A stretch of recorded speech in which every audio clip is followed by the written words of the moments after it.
sure this morning Reince Priebus is happy. He was able to defend stupidity from President Donald Trump. Priebus is no longer the chief of staff. In fact, when Trump got back from Long Island, he announced the firing of Reince Priebus, or I'm sorry, the moving on of Reince Priebus.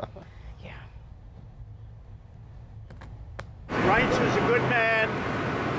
John Kelly will do a fantastic job.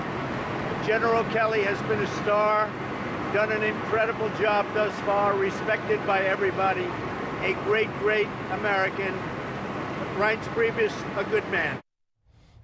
How much of a good man? Well, guess what? After the announcement was made, two other staffers, senior staffers, were in the SUV with Priebus. When they saw those tweets, they got out of the car, and the Priebus SUV pulled out of the presidential motorcade. He couldn't even give the guy a ride back to the White House. Well, that's how he sort of treats his folks. Of course, he is blaming Priebus for the failure to get health care legislation. This has always, of course, been a marriage made in hell. He's being replaced by retired four-star General John Kelly, who was the Homeland Security Secretary.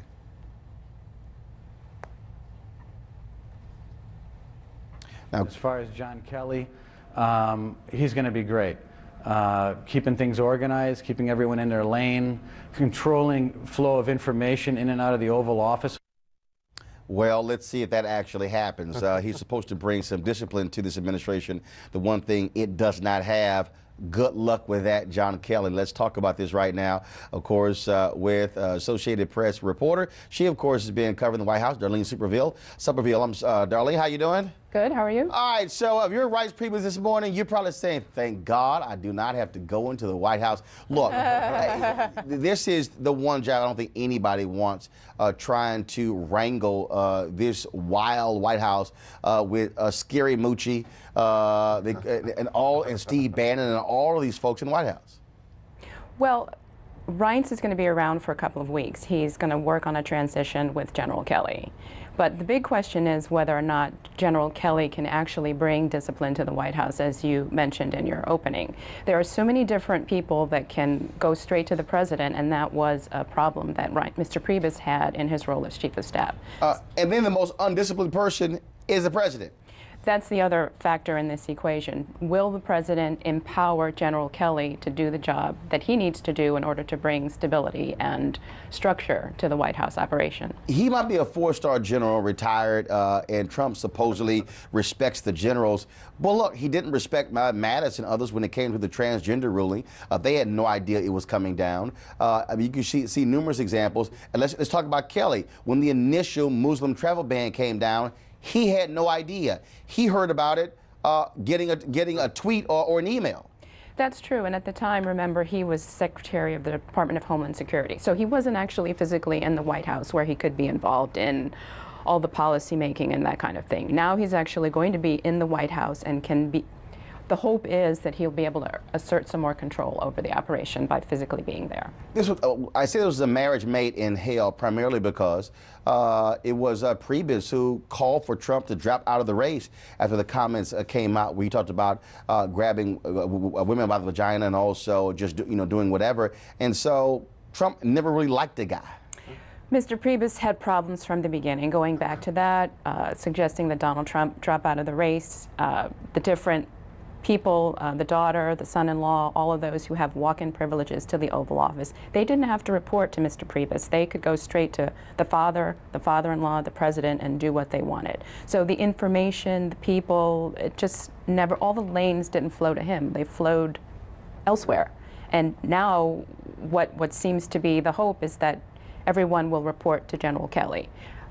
Scaramucci, who you just mentioned last week or 2 weeks ago when he was hired, he made a point of saying that he reports directly to the president. And reiterated that last week. Yes, he's been saying that quite a bit. And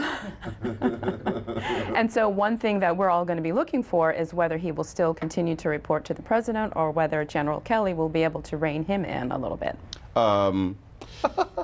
I think Kelly's going to last about 6 months himself. 6 months? That's about the over-under on this? I don't think there's any way you can be a retired four-star general and you are used to order, right, and the person who above you is totally chaotic. And the other problem, too, is that Reince Priebus was a link to Congress, and they have nobody now. Yep. So now at least you had Reince talking to to, you can see the Republicans edging closer and edging closer and edging closer to criticizing this president. And this little episode with the Department of the Interior Secretary, where they threatened the 2 senators from Alaska, Dan Sullivan and Lisa Murkowski, that was one of the dumbest things they could have done. That filters down through all the members of the Senate on the Republican side. They don't get that. But that's not who he's trying to talk to. He continues to not necessarily talk to Capitol Hill.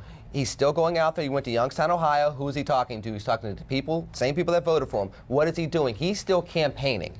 So this guy's not really looking at focusing on policy and getting stuff done, because if he were, he would be making friends. He would understand that there's got to be some people close to me that I got to get working with me on some The thing is this, the president owes his presidency to Reince Priebus.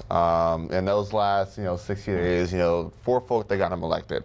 Reince Priebus, Sean Spicer, Kellyanne Conway, David Bossie. That's who he owes his presidency. I think Reince Priebus deserves a lot more respect than he got from this president as chief of staff. And let's see what happes. But Darlene, we've seen this president has no sense of loyalty to anybody but himself and his family. That's true. Maybe not even. So again, John Kelly, you're now in the sunken place. Now you are. Sean left. Priebus is out. Now you're there. Weekdays on TV One. I will never lie to you. Oh my God. Roland Martin. He doesn't want to talk to us. He wants to ignore us. Uncensored. Hell no. That ain't gonna cut it, boo. Unapologetic. No, that is fundamentally false. You are wrong. Unfiltered. He wants an America where we all look alike. He ain't talking about black people. Unrelenting. You better go work out, because you got a fight on your hands. NewsOne Now with Roland Martin. Weekdays at 7 a.m. on TV One.